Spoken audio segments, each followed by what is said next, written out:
আমাদের প্রধান উপদেষ্টা ডক্টর ইউনূস সুইজারল্যান্ডে গেছেন। আমরা জানি তিনি ওয়ার্ল্ড ইকোনমিক ফোরামের একটা সম্মেলনে যোগ দিয়েছেন। অনেক রকম কথা বলেছেন, অনেকের সাথে দেখা করেছেন, যেটা হবারই কথা। আমরা জানি বিশ্বের তাবৎ গুরুত্বপূর্ণ মানুষজন আমাদের প্রধান উপদেষ্টার সাথে বসতে, তার সাথে মতবিনিময় করতে, তার সাথে দেখা করতে খুবই আগ্রহী হয়ে থাকেন। কিন্তু এই অনুষ্ঠানেই অনেক কথা হয়েছে, অনেক রকম রাষ্ট্রীয় গুরুত্বপূর্ণ ইস্যু আছে। কিন্তু আমার কাছে একটা জিনিস নজর কাড়লো, যেটা আমাদের অভ্যন্তরীণ রাজনীতির জন্য, ভবিষ্যৎ রাজনীতির জন্য খুবই গুরুত্বপূর্ণ বলে আমি মনে করি। সেটা হচ্ছে ওনার একটা বক্তব্যে আমার মনে হলো যে ওনার কাছে ছাত্র নেতাদের গুরুত্ব কি কমে গেছে, এবং সেটা যদি হয়ে থাকে তাহলে ভবিষ্যতে কি ধরনের পরিস্থিতি আমাদের রাজনীতিতে হতে পারে, ছাত্র নেতারা এটাতে কিভাবে প্রতিক্রিয়া দেখাতে পারেন, বা অপরাপর রাজনৈতিক দলের কাছে এর বার্তা কি, সেটা নিয়ে কথা বলবো। সেটা বলার আগে আমার মানে যখন এই নিউজটা পড়েছি তখনই আমার একটা ছবি মোর কথা মনে পড়লো। ছবি বা একটা ভিডিও আমাদের নিশ্চয়ই মনে আছে।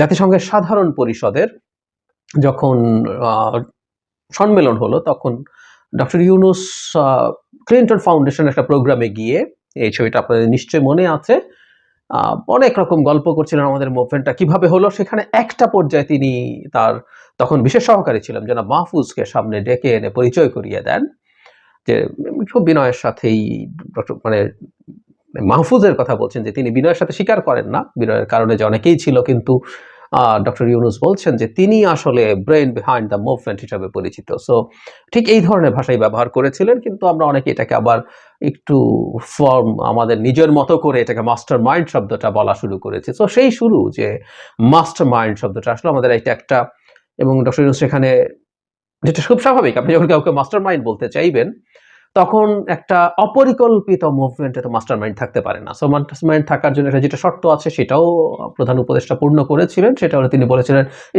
ইট ওয়াজ আ meticulously planned movement. So meticulously planned, এবং তার পেছনে একটা ব্রেইন আছে মিস্টার মাহফুজ, এইরকম ভাবে একটা ধারণা। এবং দীর্ঘদিন থেকে স্টুডেন্টদের কথা তিনি বলেছেন, এবং স্টুডেন্টরাই সবকিছু করেছে। এখনো তা বলছেন না তা না, কিন্তু একটা খুব সিগনিফিক্যান্ট বিষয় আছে, এটা একটু দরকার। এবার তিনি, আমার কাছে খুব চমৎকার লেগেছে তিনি যেভাবে বলেছেন। আমি একটু মূল জায়গাটার আগে কিছু অংশ তারপরও পড়তে চাই। মানে তিনি এত সুন্দরভাবে জুলাই আগস্টে যা হয়েছে ফাইনালি উনি বলেছেন, ইট ওয়াজ এক্সেলেন্ট। মানে ওনার ভাষাটা আমরা একটু খেয়াল করি, এবং মূল জায়গাটায় যখন আসবো তখন কেন আমি যেন মাহফুজের এই ছবিটা আমার মাথায় এসছে তার এই বক্তব্য পড়ার সময়, সেটা নিশ্চয়ই আপনারা সাথে সাথেই বুঝে যাবেন। গত বছর জুলাই আগস্টে বাংলাদেশে যখন বৈষম্য বিরোধী আন্দোলন চলছিল, তখন ডক্টর ইউনূস ফ্রান্সের প্যারিস অলিম্পিক নিয়ে ব্যস্ত সময় কাটছিল। সেই সময় প্রসঙ্গ টেনে তিনি বলেন, যখন আমি আমার কাজ করছিলাম বাংলাদেশে কিছু একটা হলো, আমি এমন কিছুর জন্য প্ল্যান করছিলাম না কিংবা প্রস্তুত ছিলাম না, কিন্তু কিছু প্রেক্ষাপটে এমন বাস্তবতা তৈরি করেছে। বাংলাদেশে গত জুলাইয়ে ছাত্র আন্দোলন চলছিল। আন্দোলনের ইস্যু খুবই সাধারণ ছিল। কর্মসংস্থান চাওয়া হচ্ছিল, সবার জন্য সমান সুযোগের দাবি করা হচ্ছিল, চাকরিতে কারো কোনো বিশেষ ব্যবস্থা রাখার বিরুদ্ধে ছিল এই আন্দোলন। সরকার এবং ছাত্রদের মুখোমুখি অবস্থায় একটি কঠিন পরিস্থিতি তৈরি হলো। এই ঘটনা পুরো প্রেক্ষাপট পাল্টে দিল। ছাত্ররা এটিকে চ্যালেঞ্জ হিসাবে নিয়ে এর বিরুদ্ধে দাঁড়িয়ে গেল, অস্ত্রের সামনে নিজেদের বিলিয়ে দিল। কোনো অবস্থাতেই পথ ছেড়ে গেল না। তখন থেকেই তা হয়ে গেল অপ্রতিরোধ্য। তরুণরা সকালবেলা বাড়ি থেকে বের হয়ে আন্দোলনে গেল, নিজেদের কাছ থেকে নিজেরাই বিদায় নিয়ে, হয়তো তারা ফিরে নাও আসতে পারে, এরকম একটা পরিস্থিতি তৈরি হয়েছিল। তারা যুদ্ধক্ষেত্রে যাচ্ছিল, যখন গুলিবর্ষণ চলছিল, ছাত্ররা পিছু হটছিল না। তারা, যারা গুলি খেয়েছে তারা পড়ে গেছে রাস্তায়, পেছন থেকে আরেক দল এসে দাঁড়িয়ে গেছে। এরকম বেশ কিছুদিন ধরে হয়েছে। তারপর একটা পর্যায়ে ছাত্ররা ডাক দিল যে এই সরকারকে বিদায় নিতে হবে। সব দিক থেকে জনগণ এবং ছাত্রদের একটা স্রোত চলে আসলো ঢাকায়। তিনি বলছেন, ছাত্ররা হঠাৎ ঢাকার দেওয়ালে আঁকাআঁকি শুরু করলো। পুরো ঢাকার দেওয়াল ভরে গেল। তাদের চাওয়া পাওয়া, স্বপ্ন, আকাঙ্ক্ষা সবকিছু দেয়াল চিত্রে তুলে ধরলো।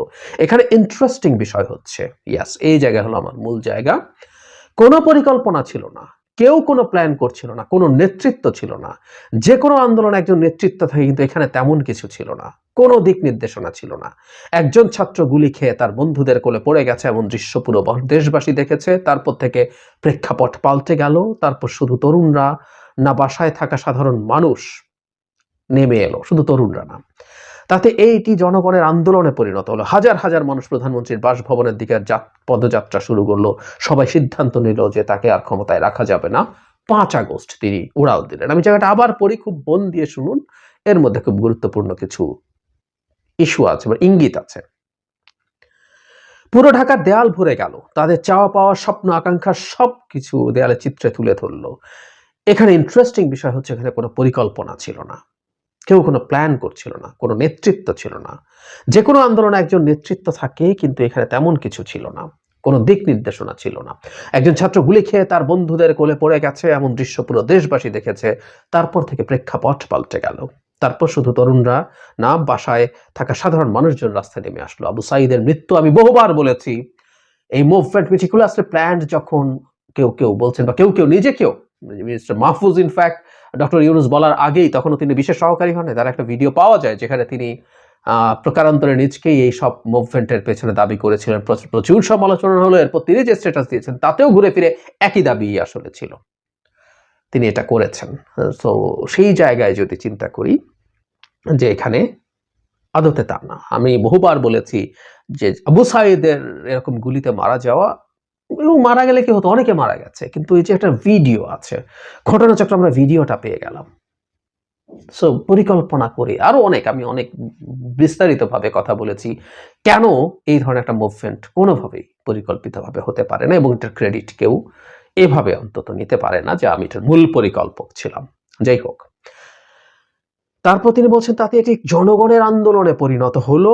হাজার হাজার মানুষ প্রধানমন্ত্রীর বাসভবনের দিকে পদযাত্রা শুরু করলো। সবাই সিদ্ধান্ত নিল যে তাকে আর ক্ষমতায় রাখা যাবে না।